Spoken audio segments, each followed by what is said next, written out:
தக்லீஃப் திரைப்படத்துடைய audio லான்ச்ல பாடகி சிம்மை பாடின முத்தமழை பாட்டு இப்போ சமூக வலைதளங்கள்ல பயங்கரமா வைரல் ஆகிட்டு வந்துட்டு இருக்கு. இந்த நிலையில இத பத்தி பேசும்பொழுது சிம்மை அவர்கள் என்ன சொல்லியிருந்தாங்கன்னா, இந்த பாட்டுடைய தமிழ் வெர்ஷனை நான் பாடல, இதோடைய ஹிந்தி மற்றும் தெலுங்கு வெர்ஷனை தான் நான் பாடியிருக்கேன். இந்த பாட்டை நான் பாடி இது இந்த அளவுக்கு வைரல் ஆகும்னு நான் எதிர்பார்க்கல.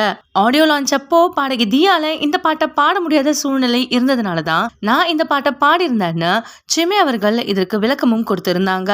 இதை தொடர்ந்து இவ்வளவு நல்லா பாடுற பாடகியவா தமிழ் சினிமாவில இருந்து 6 வருஷமா பேன் பண்ணி வச்சிருக்கீங்கன்னு பலரும் கேள்வி எழுப்பிட்டு வந்துட்டு இருக்காங்க. இதை தொடர்ந்து சிம்மை அவர்களே தமிழ் சினிமாவில அவங்க ஏன் பேன் செய்யப்பட்டிருக்காங்கன்னு வெளிப்படையா பேசியிருக்காங்க. அதுல அவங்க என்ன சொல்லியிருந்தாங்கன்னா, வைரமுத்து, ராதா ரவி, சிங்கர் கார்த்திக்னு இவங்க எல்லார் மேலயும் நான் பாலியல் குற்றச்சாட்டு வச்சிருந்தேன். இது காரணமா வச்சுதான் அவங்க என்ன தமிழ் சினிமாவில இருந்து பேன் பண்ணிருக்காங்க. 6 வருஷத்துக்கும் மேல என் மேல இருக்க தடையை நீக்க சொல்லி நான் கோர்ட்ல போராடிட்டு இருக்கேன். இந்த ஒரு காரணத்தினாலதான் என்னால தமிழ் படங்கள்ல பெருசா ஒர்க் பண்ண முடியல. டப்பிங் யூனியன்ல இருந்து என்ன பேன் பண்ணிருந்தாலும் அதை தொடர்ந்து மத்த யூனியன்கள்லயும் என்ன பேன் பண்ணிருக்காங்க. என்ன பேன் பண்ண எல்லாருமே ஏதோ ஒரு வகையில தொடர்புல இருக்காங்க. இந்த தடையை மீறி நான் லியோ படத்துல த்ரிஷாவுக்காக டப்பிங் கொடுத்திருந்தப்போ ராதா ரவி அந்த படத்துல ஒர்க் பண்ண ரெக்கார்டிங் இன்ஜினியரா வேலையை விட்டு தூக்க பார்த்தாரு. எனக்கு யாரும் வேலை கொடுக்க கூடாதுன்னு அவங்க எல்லாரையும் மிரட்டவும் செஞ்சாருன்னு சிம்மை அவர்கள் ரொம்பவே வெளிப்படையா பேசியிருந்தாங்க.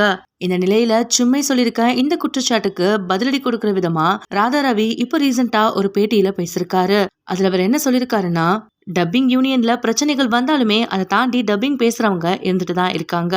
சிம்மை அவங்களுக்கு இருக்க பிரச்சனைய சங்கத்துல பேசி முடிக்காம தேவையில்லாம கோர்ட்டுக்கு போய் ராதா ரவி இதை பண்ணாங்க அதை பண்ணாங்கன்னு என் மேல பழியெல்லாம் போட்டாங்க. ஆனா அது எல்லாமே ஒண்ணுமில்லாத விஷயமா இப்ப ஆயிடுச்சு. இதை தொடர்ந்து அந்த இன்டர்வியூல ஆங்கர் என்ன கேட்டிருந்தாங்கன்னா, சிம்மை அவங்களா கோர்ட்டுக்கு போனாங்களா இல்ல நீங்க சங்கத்துல இருந்து அவங்கள விளக்குனதுனால போனாங்களான்ட்டு கேட்டிருந்தாங்க. அதுக்கு ராதா ரவி என்ன சொல்லியிருந்தாருன்னா, அவங்க சங்கத்துல ஒழுங்கா சந்தா கட்டளைங்கிறதுனாலதான் நாங்க அவங்கள விளக்கியிருந்தோம்னு சொல்லியிருந்தாரு. அதுக்கு ஆங்கர் அவங்க என்ன கேட்டிருந்தாங்கன்னா, சிம்மை அவர்கள் 70 படங்களுக்கும் மேல டப்பிங் பண்ணிருக்கிறதாகவும் அந்த படங்களுக்கு 10% கமிஷனா சங்கத்துக்கு கொடுத்திருக்கிறதாகவும் சொல்லியிருக்காங்களே, அதெல்லாம் உண்மை கிடையாதான்னு ராதா ரவி அவர்கள்கிட்ட கேட்டப்போ அதுக்கு ராதா ரவி சிம்மை சொல்றது போய் அவங்க சங்கத்துல லைஃப் டைம் மெம்பர்னு சொல்லியிருந்தாங்க. ஆனா அவங்க எல்லோ கலர் கார்டு மட்டும்தான் வச்சிருந்தாங்க. அந்த கார்டுக்கு இயர்லி ஒன்ஸ் சப்ஸ்கிரிப்ஷன் கட்டணும். அதை கட்டாம இருந்ததுனாலதான் சங்கத்தை விட்டு சிம்மைய விலக்கணும்னு சொல்லியிருக்காரு. சிம்மை லட்சத்துல சம்பாதிக்கிறவங்க, அவங்க 250 ரூபாய் சந்தா கூடமா கட்டாம இருப்பாங்க.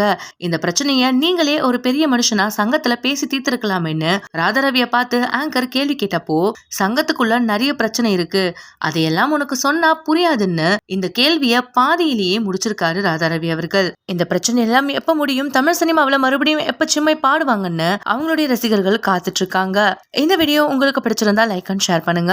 இந்த வீடியோ பத்தின கருத்துக்களை கமெண்ட்ல சொல்லுங்க. மேலும் இந்த மாதிரியான ட்ரெண்டிங் மற்றும் சினிமா செய்திகள் பாக்குறதுக்கு நம்மளுடைய GLV ஸ்பாட்லைட் சேனலை சப்ஸ்கிரைப் பண்ணிக்கோங்க.